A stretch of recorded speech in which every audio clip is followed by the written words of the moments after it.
코인버스에서 알려드리는 코인 투자 이야기 홍반장입니다.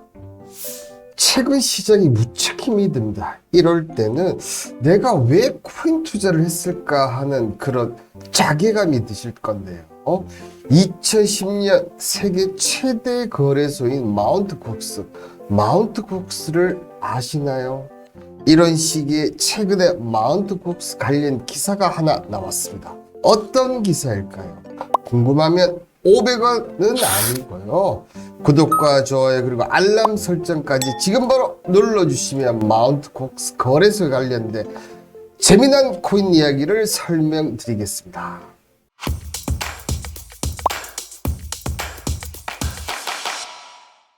잭슨홀 미팅 이후 파월의 매파적 발언으로 시장이 위축되어 있는 상황에서 대형 해킹 사건으로 파산한 글로벌 가상자산 거래소 마운트국스에 묶여있던 비트코인 약 13만 7천여 개가 이달 시장에 풀릴 전망이라는 기사가 나오면서 시장에서는 막대한 규모의 비트코인이 시장에 풀릴 경우 시세에 적지 않은 영향을 미칠 것을 우려하고 있습니다. 2014년 2월 기준으로 보면 현재 40배 수준으로 즉각 시장에 내다 팔 것으로 예상되는데요. 이 마운트국스 해킹 사건을 아시나요? 원래는 매직 더 게더링 온라인 엑스체인지라는 이름의 TCG 게임 매직 더 게더링 온라인 카드 거래소였으나 비트코인 거래를 시작하면서 본격적인 암호화폐 거래소로 발전시키며 2014년 기준으로 마운트국스는 전 세계 비트코인 거래의 약 70%를 차지하면서 세계 최대 암호화폐 거래소로 성장했습니다. 지금으로 보면 바이낸스와 코인베이스를 합쳤다고 보시면 되겠네요. 정말 대단하지 않습니까? 이 마운트국스 거래소에서 두 인물을 빼놓을 수가 없는데요. 2010년 7월 17일 비트코인과 달러를 거래할 수 있는 비트코인 교환소로 사이트를 전면 개편한 마운트국스 창업자 제드 맥큘러 이후 마운트국스 사장 자리를 넘겨받은 프랑스의 마크 카펠레스입니다. 제드 맥큘럽은 코인 시장에 관심이 있는 분이라면 한 번쯤은 이름을 들어보셨을 건데요. 마운트국스 창업자이며 마크 카펠레스의 마운트국스 거래소를 넘긴 이후 국제 송금용 코인인 리플의 공동 개발자로 활약했으며 리플에서 나온 후 기존 리플의 성능을 향상시킨 암호화폐 스텔라 루멘을 창시한 인물입니다. 마크 카펠레스는 마운트국스 창업자 제드 맥큘럽으로부터 넘겨받아 약 3년간 마운트국스 사이트를 운영하면서 마운트국스를 세계 최대의 비트코인 거래소로 성장시켰지만 2014년 2월 마운트국스 해킹 사건의 발생으로 형벌을 받은 비운의 인물이기도 합니다. 무서운 성장 속에서 2011년 거래소 지갑의 프라이빗 키가 도난을 당하고 그로 인해 지갑 데이터 파일이 복사되었다. 즉 2011년 상반기 이후 85만 개에 해당하는 비트코인이 해킹을 당한 것이 2014년 2월 마운트국스 해킹 사건으로 파산하게 되었습니다. 이에 대해 마운트국스 CEO였던 마크 카펠리스는 도난 사건이 마운트국스 거래소의 내부적인 시스템 결함이 아닌 비트코인 기반의 블록체인 자체의 기술적인 결합 때문이라고 주장했으나 이렇게 많은 비트코인이 상당한 시간에 걸쳐서 불법 출금되었음에도 불구하고 마운트국스 거래소는 별다른 조치를 내리지 않았다는 점에서 이는 거래소가 해킹 사건에 대한 상당한 가실이 있다는 반증으로 결국 마크 카펠리스는 감옥까지 가게 되었죠.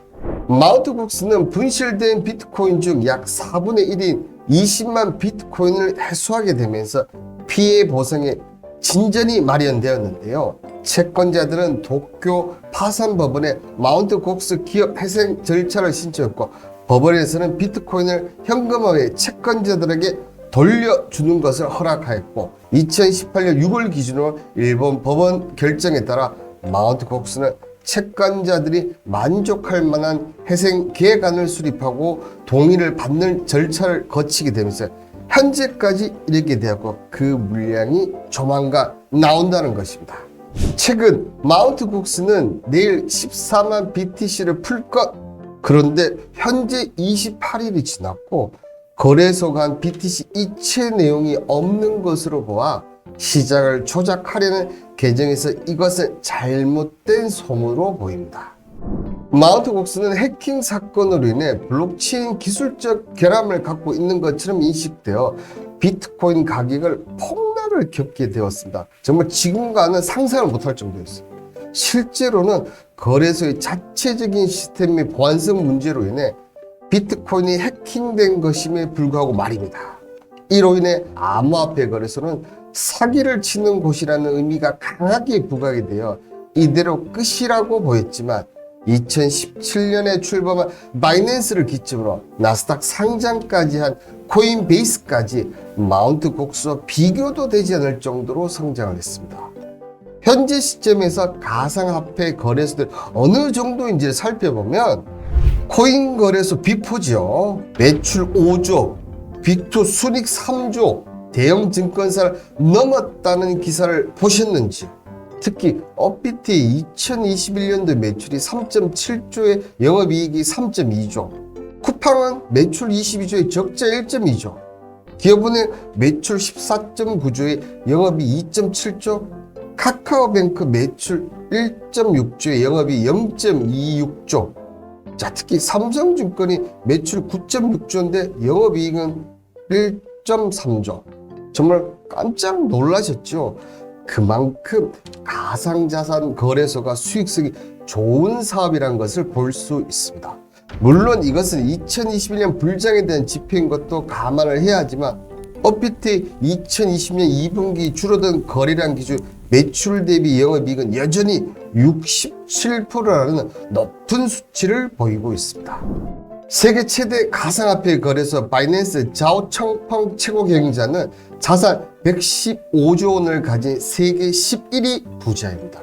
이는 기존 아시아 최고 부자였던 인도지불 무케시 암바니 릴라이언스 인더스트리 회장이 929억 달러를 넘어선 것으로 가상화폐 시장이 초기 단계임을 감안하면 앞으로 더 순위가 위로 올라갈 것으로 보입니다. 여기에 최근 실적 부진에 이어 SEC 조사까지 힘든 시간을 보내고 있는 나스닥 상장 기업 코인베이스지만 전 세계 주요 가상자산 거래소의 비트코인 보유량 227만 8,804개 중에서 코인베이스는 이 중 61만 4,412개를 보유하고 있다. 무려 전체 26.96%에 달하며 현재 시세로 보면 160조가 넘습니다. 코인베이스가 비트코인 보유량 1위로 발돋움한 배경에는 탄탄한 기관 고객과 고래가 자리 잡고 있다는 점. 지금의 코인베이스가 분명 또다시 기회가 온다는 것을 의미합니다. 부자들의 기타 자산 투자 현황을 보시면 암호화폐 투자한 부자는 전체 부자의 33.8%를 차지하며 전체 자산의 비중은 3%가 넘지 않는다고 합니다. 부자들은 대부분 암호화폐 투자에 부정적이며 주된 이유는 투자 손실 위험이 크기 때문이라고 하는 것. 현재 암호화폐 투자의 대부분은 개인들입니다. 전에 블랙론과 JP 모간이 시장 진입을 준비한다고 얘기 드렸지만 아직 본격적인 기관의 유입이 들어오지는 않았습니다. 이유는 시장의 규제 정책과 현물 투자를 할 수 있는 제반 여건이 갖추어지지 않았기 때문인데요. 우리나라를 비롯해 전 세계 각국은 4분기 규제 초안을 만들어 규제 정책을 만들고 있으며 미국에서는 비트코인 현물 ETF 승인이 연기가 되고 있지만 규제안이 확정이 되면 비트코인 선물 ETF처럼 승인이 될 것입니다. 그렇게 되면 기관의 유입으로 또다시 암호화폐 시장이 급상승을 분명할 겁니다. 기관의 유입을 보았는데 부자들이 암호화폐 시장의 투자를 더 이상 망설 이유가 있을까요? 마지막으로 홍 반장이 질문을 드리겠습니다. 현재도 업비트는 삼성 직거래에 비해서 매출은 적지만 영업이익은 3배 차이가 납니다. 과연 삼성증권이 가상자산 거래소를 만들지 않을까요?